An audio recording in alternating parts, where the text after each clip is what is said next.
Hello friend. तो आज हम देखेंगे मैसेज पासिंग क्या होता है सी प्लस प्लस में और इसका यूजेस क्या है।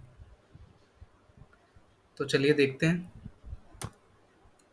Message passing in C plus plus refer to a mechanism और paradigm used for communication and interacts between objects in object oriented programming उप सिस्टम। सपोज दैट कि आपने एक क्लास बनाया।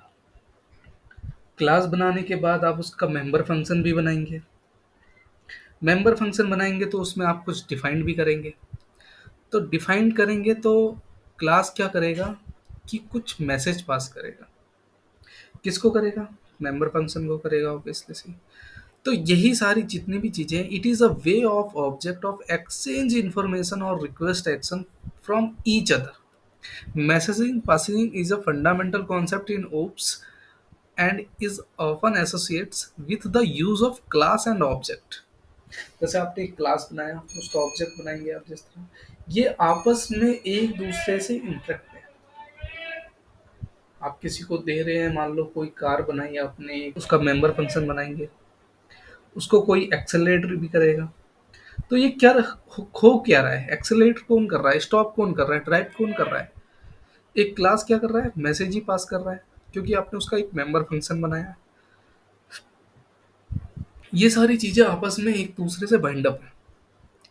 अगर आप देखेंगे कि क्लास क्या होता है, मेंबर फंक्शन क्या होता है, ड्राइव्ड क्लास क्या होता है, क्या होता है इनहेरिटेंस, क्या होता है पॉलीमॉर्फिज्म, क्या होता है इनकैप्सुलेशन, डायनेमिक बॉन्डिंग, ये सारी चीज़ें, छोटी छोटी चीज़ें जो हैं, मैंने पहले की वीडियो में बता रखा है। अगर आपने मेरी प्लेलिस्ट एक्सेस नहीं करी है तो आप एक्सेस कर लीजिएगा, उसमें आपको पता चल जाएगा। तो प्रोग्राम बनाने से पहले हम एक इसको समझ लेते हैं कि यहाँ पे कुछ फंक्शन है, जिस तरह ऑब्जेक्ट एंड कम्युनिकेटिंग एंटिटीज है, मेथड मेंबर फंक्शन है, एनकैप्सुलेशन है, पॉलीमॉर्फिज्म है, डायनेमिक बॉन्डिंग है। तो मैं इसे फटाफट जल्दी से पढ़ देता हूँ, फिर उसके बाद हम प्रोग्राम की तरफ चलेंगे। In C plus plus objects are the primary entity that communicates with each others through the message passing each object as an is an instance of a class and can be send a receive message. कोई भी object आप पास करते हैं, suppose ठीक है ना, कोई भी अपनी क्लास बनाया तो वो एक दूसरे में क्या होगा कि आप ऑब्जेक्ट जो भी बनाएंगे आप उसमें एक वो मैसेज पास करेगा कि आप उसमें मान लो किसी तरह आपने एज का डिफाइन किया, तो स्टूडेंट की एज क्या है, तो क्या होता है वो मैसेज पास कर रहा है कि हम इसकी 13 एज है, उसका सिटी का है, लोकेशन क्या है।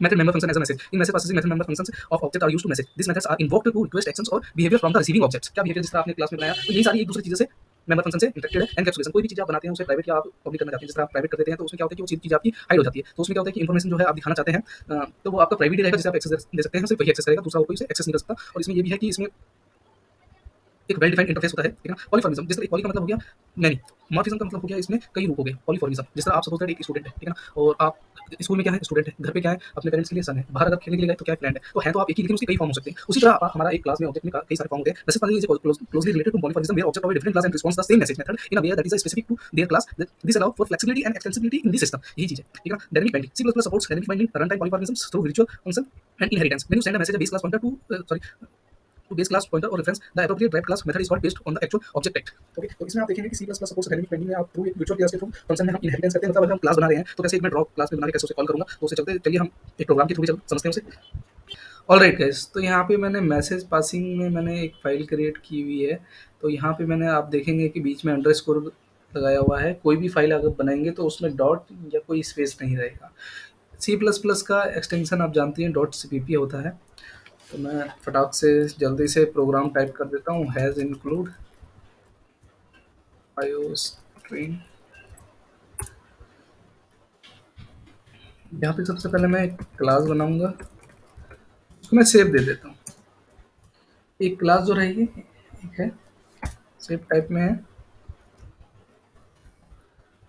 पब्लिक कर दिया मैंने इसे। और यहाँ पे मैं वर्चुअल वाइट ड्रॉ स्टडी, ये मैं बेसिक बच्चों के लिए बता रहा हूँ। सी आउट इंसर्शन इन्वर्टेड कॉमा के साथ ए ड्राइंग ए सेक डॉट लगाया मैंने यहाँ पे। फिर इंसर्शन लगाऊंगा मैं, स्टडी स्कोप रेजोल्यूशन हैंडल, और इससे मैं सेमीकोलन से टर्मिनेट कर दिया मैंने इसे।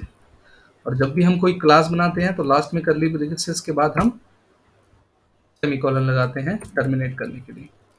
यहाँ पे मैंने क्लास बनाया, सर्कल करके मैं इसे पब्लिक सेव कर दूंगा। दोस्तों वीएस का ये फायदा है कि अगर आप कोई भी गलत टाइपिंग लिखेंगे ना तो वो एरर शो कर देगा या उसका कलर चेंज नहीं होगा। अगर आप देखेंगे कि सर्कल का यहाँ पे सपोज दैट अगर मैं सी छोटा कर दूंगा तो यहाँ पे देखना कि इसका, यहाँ पे तो खैर सर्कल मैं फर्स्ट टाइम ही बना रहा हूँ, सॉरी। अगर मैं क्लास यहाँ पे कर दिया तो देखिए इसका वाइट कलर हो गया। ऊपर का क्लास कलर ब्लू प्रिंट में है, तो मैं यहाँ पे इसे सी कर दूंगा। तो ये वी एस के कुछ अपने ही फायदे होते हैं।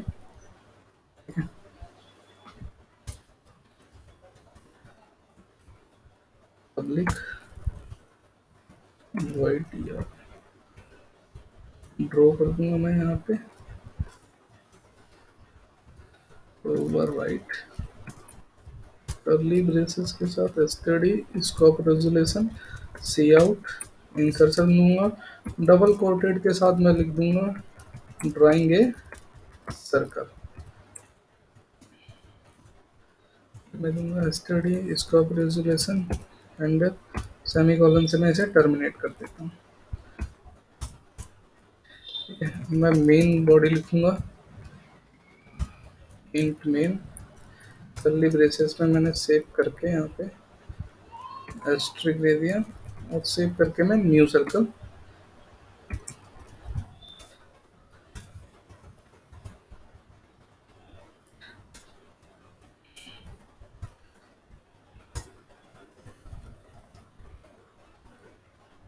प्रेस करके एरो की।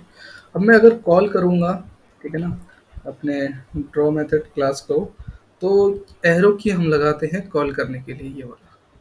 अगर आप देखेंगे डैश और ये अपना ग्रेटर ग्रेटर देन का जो सिंबल है ड्रॉ, और मैंने यहाँ पे इसे टर्मिनेट कर दिया। यहाँ पे मैं एक फॉरवर्ड स्लैश से कमेंट लिख देता हूँ। आप जानते होंगे कि जो भी आप कमेंट में लिखते हैं कंपाइलर उसे रीड नहीं करता। ये होता है आपके प्रोग्राम को ज़्यादा रीडेबल बनाने के लिए। ड्रॉ मेथड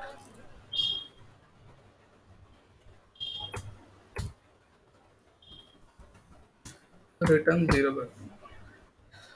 अब मैं आपको यहाँ पे बताऊंगा कि मैंने किया क्या।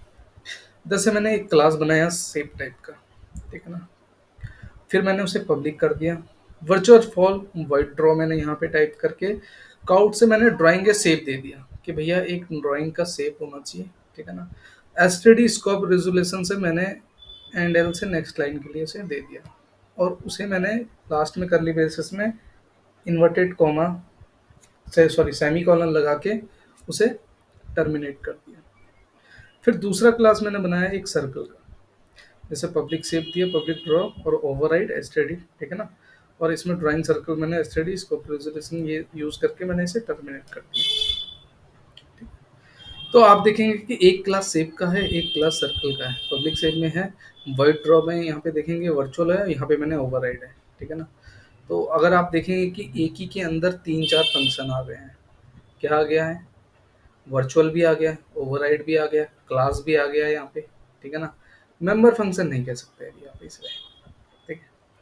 मेंबर फंक्शन के लिए पहले हमें यहाँ पे अगर मान लो हमने क्लास बनाया कोई भी स्टूडेंट टाइप का, तो नीचे हम क्लास देंगे तो स्टूडेंट में एज होगा, रोल नंबर होगा, ये सारी चीज़ें होंगी। यहाँ पे मैंने नीचे मेन बॉडी बनाई है इंट मेन सेप एस्ट्रिक पॉइंटर से सेप में मैंने न्यू सर्कल दे दिया यहाँ पे और सेव करके ड्रॉ कर दिया। तो यहाँ पे मेरा प्रिंट ड्राइंग के सर्कल प्रिंट हो जाना चाहिए, ठीक है। तो चलिए इसे प्रिंट करते हैं।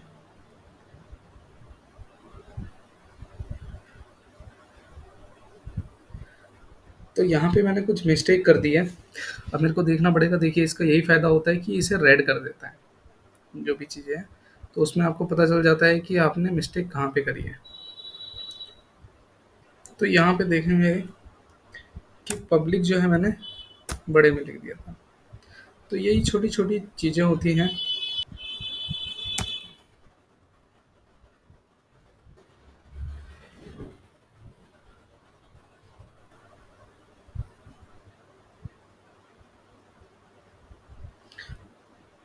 तो देखेंगे मेरा प्रोग्राम जो है वो सक्सेसफुली रन हो गया। देखा हमने कि कैसे ये मैसेज पासिंग का हम यूज़ करते हैं। कैसे हमने एक क्लास बनाया, ऑब्जेक्ट बनाया और ऑब्जेक्ट बनाने के बाद फिर मेन फंक्शन में कैसे हमने उसे कॉल किया।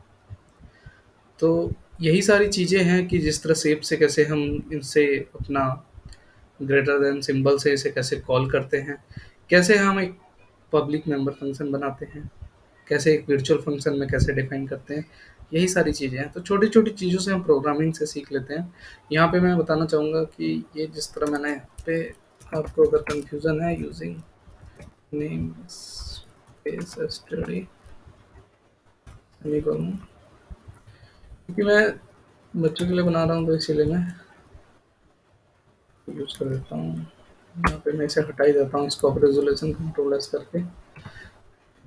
तो आप देखेंगे कि मैंने क्या-क्या कैसे शॉर्टकट कमांड मैंने पिछले की वीडियो में बता रखा है इसमें, कि सबको मैं सेलेक्ट करके कंट्रोल डी करके और सबको हटा देता हूँ, तो स्कोप रेज़ोल्यूशन करने की ज़रूरत नहीं है क्योंकि यहाँ पे यूजिंग नेम स्पेस एसटीडी मैंने यूज़ किया हुआ है। तो सक्सेसफुली दोबारा प्रोग्राम मेरा रन हो ही जाएगा। ठीक है गाइस, मिलते हैं नेक्स्ट वीडियो में। Thank you.